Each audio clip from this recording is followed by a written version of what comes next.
What's up guys, Everything Apple Pro here, and it's official. The iPhone 7 and 7 Plus have both been announced in beautiful new jet black colors and just black. So let's go ahead and recap everything that's happened today and share with you everything you need to know about these new iPhones. There's a new Apple Watch. There's a ton to get excited about, and I'm actually very impressed with this year's event. I'm happy that Apple went above and beyond and added a bunch of capabilities to the iPhone 7 that I didn't expect them to actually pull through with. And I'm actually kind of surprised how many rumors became true. I mean, Apple really lets their leaks go, or they just don't care about it, extra publicity, whatever. But let's go ahead and start off with something that I thought was kind of interesting in the beginning.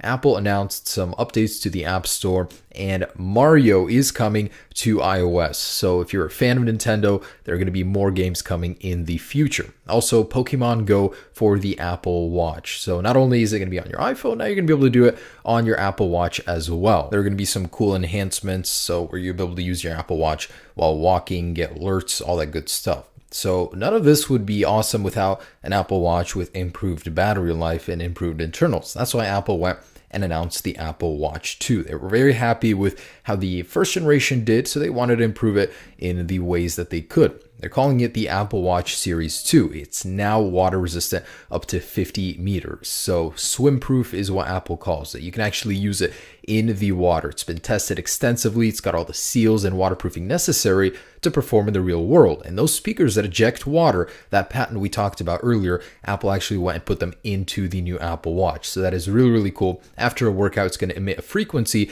that's going to eject all of that water. So that's the Apple Watch 2's hardware. As for the actual internals, it's going to have the new S2 chip, dual core performance. That is really cool. It's going to have a faster GPU as well. So this thing is going to be much better in animations. And there's a new display. It's twice as bright as the current Apple Watch, 1000 nits. In fact, it's the brightest display Apple has ever shipped on any product. There's also built-in GPS now, so instead of cellular connectivity, you're going to be able to track your workouts, do a lot more without your iPhone. So it's less dependent on the iPhone. There's also a new material, ceramic, 4 times harder than steel, really cool white look, and of course, Hermes new bands, the usual. So that's the Series 2 Apple Watch.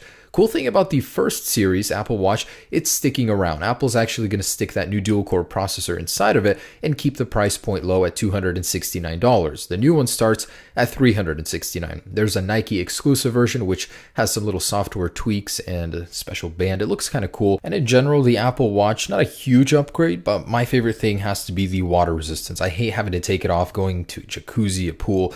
Now you're going to be able to track all of your activity in the water. So a nice update. It's going to start at $369 and it's going to be available to pre-order on the 9th and shipping later this month on the 16th. And Apple talked about the iOS 10 update. Nothing really new. I was disappointed to learn they're not announcing a dark mode. So they jumped into the iPhone 7 right away with the new space black color, except they're calling it jet black. It's a polished version. They actually have a special process to go ahead and get that finish. It looks really cool. It's like the Mac Pro Tower. Very nice glossy black. It blends seamlessly. The antenna bands just blend into the design.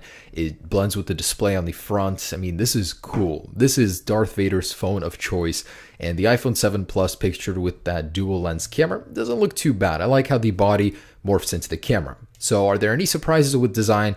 Nope, just the volume buttons, which actually kind of sit funny on the exterior shell. They don't have that concave insert, but we knew about that yesterday as well. So really nice design, no surprises here, but the color is very impressive. There's also a matte version, just black, not dark black like previously expected. Kind of doesn't make sense there. Of course, the usual colors are coming in as well. And Apple gave us 10 key points that the iPhone 7 will ship with. So first off was design. Next up is the home button. Indeed, it does have a 3D touch capable home button. With an upgraded Taptic engine, you'll now be able to simulate a press without needing to have a physical home button. Next up is IP67 water resistance. So this means you will no longer need a case while jumping into a pool or using it in the shower. That is awesome. What did surprise us was that this does have a dust resistance. So the 6 in the IP67 means it's protected against dust, and the rating is up to 1 meter at 30 minutes underwater. So not quite at the Apple Watch Series 2 level. So we've got some updates to the camera, and they are pretty dang significant. A huge focus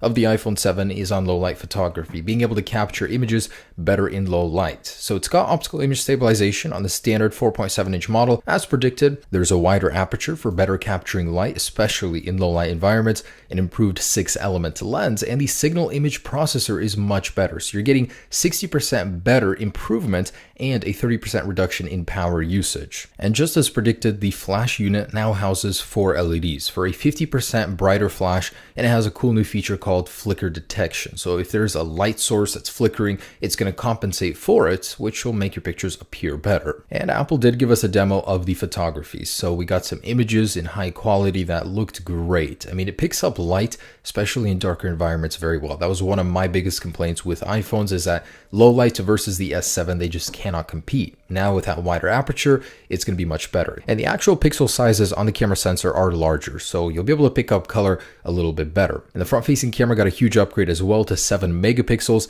It has stabilization now, a better pixel tech, and even wider color capture, so better FaceTime photos. So even on the smaller iPhone 7 model, you're still getting a lot of innovation with your camera. Now on the larger Plus model, wow, this thing is quite impressive. So just as expected, it's going to have 2 lenses, one being a wide angle and one being a telephoto. So those combined will allow you to get optical zoom, only up to 2 times though. So beyond that, there is a software feature that is reportedly much better than standard digital zoom. So you'll be able to go from 2 to 8 on the software side. And there will be a new button within camera to zoom using that feature. No word on whether or not we'll be able to change the resolution within the app though. It's about time, Apple. So there's a new feature they did demo on stage. I thought it was pretty cool. New depth map software will process a photo and allow you to add bokeh to a photo without necessarily needing a crazy camera for it. There's a new portrait mode which will allow you to get photos just like this off of your iPhone. That is so cool. Now that's not coming immediately at the release. It's going to come in a software update later on in the year. Next update was to the display. So it will be 25% brighter now,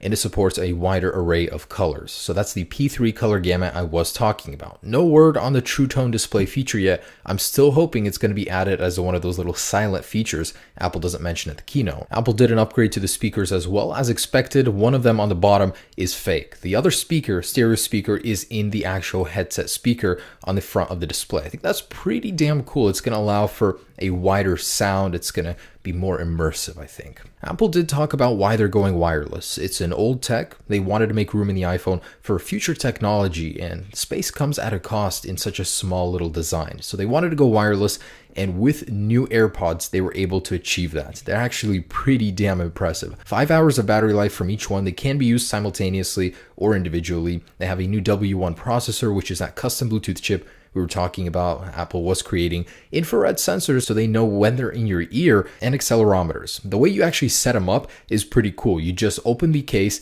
and put it right next to the iPhone, and it'll begin the setup immediately. No software controls, nothing like that. That is very impressive. And there's a seamless experience between all of your devices. Now, the amount of tech Apple shoved into these little headphones are impressive. I mean, they're just loaded, jam-packed with sensors.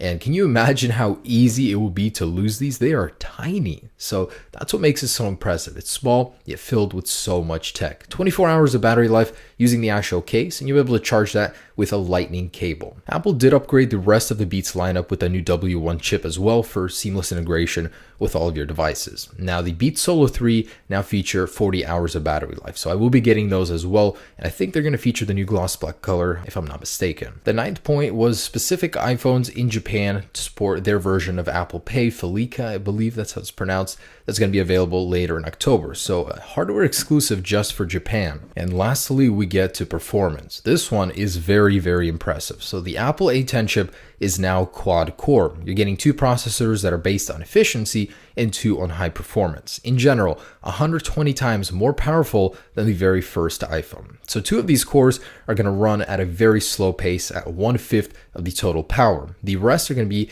very high performance. So whenever you need them, there's a special software that'll determine which applications need which side of the processor to run on. Graphical performance is 50% improved while only needing 2/3 of the power of the A9 chip to run at the same pace. It's 240 times faster than the original iPhone. That is pretty impressive. And they did give some demos of what this raw power can do. What impressed me the most was an Adobe Lightroom, which has 90% of the features of the desktop version. It could do everything it can on your smartphone using that power. That is cool. Now with the games, console quality was thrown around as well, as it is every single year, but will we actually achieve that? Who knows? And battery life. So we know that the batteries are larger in actual capacity and the ratings are better as well. So this is the longest lasting battery ever on an iPhone. On the iPhone 7, you're going to get about 2 hours over the 6S, and on the 7 Plus, you'll get an hour over the 6S Plus. So these are the iPhones. This is what they can do. Mainly the color is the biggest change, and the cameras. Besides that, little refinements everywhere else, and performance is a really big one as well. So guys,